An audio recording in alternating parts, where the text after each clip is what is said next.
ഞാൻ റീസെന്റ് കണ്ട ഒരു മൂവിയാണ് ചാലഞ്ചേഴ്സ്. ഒരു സ്പോർട്സ് റൊമാന്റിക് ഡ്രാമയാണ് ഈ ഒരു മൂവിയുടെ ജോണർ എന്ന് പറയുന്നത്. എന്നും പറഞ്ഞ് നമ്മൾ സ്ഥിരമായിട്ട് കാണുന്ന ഒരു സ്പോർട്സ് മൂവിയോ അല്ലെങ്കിൽ ഒരു റൊമാന്റിക് മൂവിയുടെ ഒരു പ്രസന്റേഷനോ അല്ലെങ്കിൽ ആ ഒരു സ്റ്റൈലോ സ്റ്റോറി ടെല്ലിങ്ങോ അല്ല ഈ മൂവിയിലോട്ട് വരുന്നത്. ഭയങ്കര സ്ലോ പീസ് ആയിട്ടുള്ള പ്രസന്റേഷൻ ആണ് ഈ ഒരു മൂവിക്ക് വരുന്നത്. നമ്മൾ സിനിമ കണ്ടുകൊണ്ടിരിക്കുമ്പോൾ പല പോർഷൻസിലും നമുക്ക് തോന്നും സ്റ്റോപ്പ് ചെയ്തിട്ട് പോകാം, പിന്നീട് ബാക്കി കാണാം, അല്ലെങ്കിൽ ഇവിടെ കൊണ്ട് നിർത്താം. സോ ആ ലെവലിലാണ് ഈ മൂവിയുടെ പ്രസന്റേഷൻ തന്നെ വന്നിരിക്കുന്നത്. പക്ഷെ നമ്മൾ മൂവി ഇങ്ങനെ കണ്ടുകൊണ്ടിരിക്കുമ്പോൾ, അതായത് ഒരു തരത്തിൽ നമ്മൾ എൻഗേജിപ്പിക്കുന്ന സീക്വൻസോ അല്ലെങ്കിൽ നമ്മൾ പിടിച്ചിരുത്തുന്ന എലമെന്റ്സോ ഒന്നും ഇല്ലാതെയാണ് ഈ മൂവി മുന്നോട്ട് പോകുന്നത്. ഈ ഒരു മൂവിയുടെ സ്റ്റോറി എന്ന് പറയുന്നത് വളരെ സിമ്പിൾ ആയിട്ട് ഒരു ലവ് ട്രയാങ്കിൾ എന്ന് വേണമെങ്കിൽ നമുക്ക് പറയാം. ബെസ്റ്റ് ഫ്രണ്ട്സ് ആയിട്ടുള്ള രണ്ട് ടെന്നീസ് പ്ലെയേഴ്സ്, അവരുടെ ലൈഫിലോട്ട് വരുന്ന സിൻഡിയുടെ ഒരു ക്യാരക്ടർ, പുള്ളിക്കാരി ഒരു ടെന്നീസ് പ്ലെയർ ആണ്. സോ അതിനുശേഷം ഇവരുടെ ലൈഫിൽ എന്ത് നടക്കും, അല്ലെങ്കിൽ ഇവർ തമ്മിലുള്ള റിലേഷൻഷിപ്പ് ഒക്കെ എന്താണ്, അല്ലെങ്കിൽ അത് എങ്ങനെയാണ് മുന്നോട്ട് പോകുന്നതാണ് ഈ ഒരു സിനിമ സംസാരിക്കുന്നത്. സോ ഇതാണ് ആ ഒരു മൂവിയുടെ സ്റ്റോറി എന്ന് പറയുന്നത്. പക്ഷേ ഈ ഒരു മൂവി പ്രസന്റ് ചെയ്യുന്ന സ്റ്റൈൽ എനിക്ക് കുറച്ചും കൂടി ഇഷ്ടപ്പെട്ടു. അതായത് ഒരു നോൺ ലീനിയർ ആയിട്ട് പാസ്റ്റും പ്രസന്റ് ഒക്കെ മിക്സ് ചെയ്തിട്ടാണ് ആ ഒരു മൂവി സംസാരിക്കുന്നത്. ആൻഡ് ഈ ക്യാരക്ടേഴ്സിന്റെ ഇമോഷൻസ് നമുക്ക് ഭയങ്കര രീതിയിൽ കണക്ട് ചെയ്യാൻ പറ്റും. അതായത് ഇപ്പോൾ എങ്ങനെയാണെന്ന് വെച്ചാൽ, ഇപ്പം ഈ ഒരു ട്രയാങ്കിൾ ലവ് സ്റ്റോറി ഞാൻ പറഞ്ഞു, അല്ലെങ്കിൽ രണ്ട് ബെസ്റ്റ് ഫ്രണ്ട്സിന്റെ ഒരു സ്റ്റോറിയാണ്. സോ അവർ തമ്മിലുള്ള കണക്ഷൻസും അല്ലെങ്കിൽ അവരുടെ ഇമോഷൻസും അല്ലെങ്കിൽ അവരുടെ വീക്ക്നെസ്സും അവരെങ്ങനെയാണ് കാര്യങ്ങളൊക്കെ ഹാൻഡിൽ ചെയ്യുന്നത്, സോ അങ്ങനത്തെ കാര്യങ്ങളൊക്കെ നൈസായിട്ട് നമുക്ക് പെട്ടെന്ന് കണക്ട് ചെയ്യാൻ പറ്റുന്നുണ്ട്. ഈ മൂവി വളരെ സ്ലോ പീസ് ആണെങ്കിൽ പോലും നമുക്ക്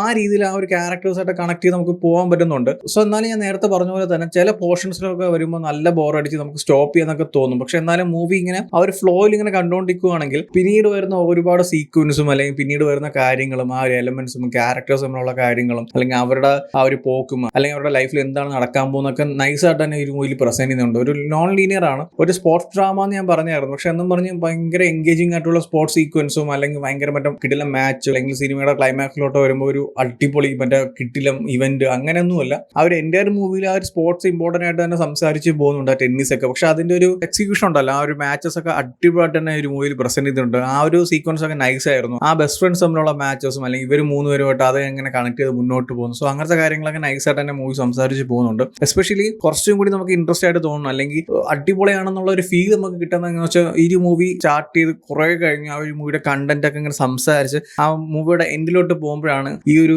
റൊമാൻറ്റിക്കും അല്ലെങ്കിൽ ഈ ഒരു സ്പോർട്സും ഈ ഒരു ടെന്നീസും കാര്യങ്ങളൊക്കെ മിക്സ് ചെയ്ത് ഒരു പോയിന്റിലോട്ട് എത്തിക്കുന്നുണ്ട്. കാരണം നമ്മൾ ഇത്ര നേരം ആ ഒരു മൂവി അത്ര സ്ലോ പീസിൽ ഇങ്ങനെ കണ്ടിട്ട് ആ ഒരു എൻഡിലോട്ട് വരുമ്പോൾ ഒരു അടിപൊളി ഔട്ടായിട്ടാണ് എനിക്ക് ഫീൽ ചെയ്തിട്ടുള്ളത്. ഭയങ്കര കിടിലം ക്ലൈമാക്സ് ആണോ അല്ലെങ്കിൽ വേറെ ലെവൽ ക്ലൈമാക്സ് എന്നല്ല ഞാൻ പറയുന്നത്. പക്ഷെ നമ്മൾ അത്ര നേരം മൂവി കണ്ടിട്ട് ആ ഒരു എക്സ്പീരിയൻസ് കുറച്ച് നൈസ് ആയിരുന്നു. ആ ക്യാരക്ടേഴ്സും അല്ലെങ്കിൽ അവർ തമ്മിലുള്ള റിലേഷൻഷിപ്പും അവരുടെ ലൈഫും ആ ഒരു സ്പോർട്സ് കണക്ട് ചെയ്യുന്ന അങ്ങനത്തെ കാര്യങ്ങളൊക്കെ നൈസായിട്ട് തന്നെ മൂവി പ്രസന്റ് ചെയ്യുന്നുണ്ട്. ഒരു കാര്യം മനസ്സിലാക്കുക, നല്ല സ്ലോ പീസ് ആണ് സിനിമ സ്റ്റാർട്ട് ചെയ്ത് കുറച്ച് കഴിയുമ്പോൾ തന്നെ നിങ്ങൾക്ക് സ്റ്റോപ്പ് ചെയ്യാനുള്ള ഒരു ടെൻഡൻസി 99% വരും. കാരണം ആദ്യം തന്നെ രണ്ട് ക്യാരക്ടേഴ്സ് ഇൻട്രൊഡ്യൂസ് ചെയ്യും, പിന്നെ സിൻഡിയ വരും, പിന്നെ അവർ തമ്മിലുള്ള ഒരുപാട് സംസാരങ്ങളും പിന്നെ അവരുടെ ലൈഫും പിന്നെ അവരുടെ സിറ്റുവേഷൻസും. സോ ഇങ്ങനെ പറഞ്ഞു പോകും. അതിന്റെ ഇടയ്ക്കുള്ള ഒരു പാസ്റ്റും പ്രസന്റ് അങ്ങനത്തെ സീക്വൻസ് ഒക്കെ മിക്സ് ചെയ്തിട്ടാണ് സിനിമ സംസാരിച്ച് പോകുന്നത്. പിന്നീട് എടുത്തു പറയുന്നത് ക്യാരക്ടേഴ്സിന്റെ പെർഫോമൻസ് ആണ്. എല്ലാവരും അടിപൊളിയായിട്ട് തന്നെ ചെയ്തിട്ടുണ്ട്. മൈക്കായാലും ഓഷായാലും സിൻഡിയ പിന്നെ പൊളിയായിരുന്നു. പുള്ളിക്കാരുടെ ഓരോ ക്യാരക്ടർ ട്രാൻസ്ഫോർമേഷൻ ഉണ്ട്. അതായത് ഒരു പാസ്റ്റ് സംസാരിക്കും, പ്രസന്റ് സംസാരിക്കും. സോ ഈ രണ്ട് ട്രാൻസ്ഫോർമേഷൻ അല്ലെങ്കിൽ രണ്ട് ടൈം പീരീഡിൽ പുള്ളിക്കാരുടെ ഒരു ഷിഫ്റ്റും ആ ഒരു ക്യാരക്ടർ പ്രസന്റേഷൻ ഒക്കെ കുറച്ച് അടിപൊളിയായിരുന്നു. സോ എന്തായാലും കണ്ടു നോക്കൂ. ചിലപ്പോൾ നിങ്ങൾക്ക് ഇഷ്ടപ്പെടും, ചിലപ്പോൾ ഇഷ്ടപ്പെടാതിരിക്കാം. പക്ഷെ എന്നാലും ഈ ഒരു മൂവി ട്രീറ്റ്മെന്റ് അല്ലെങ്കിൽ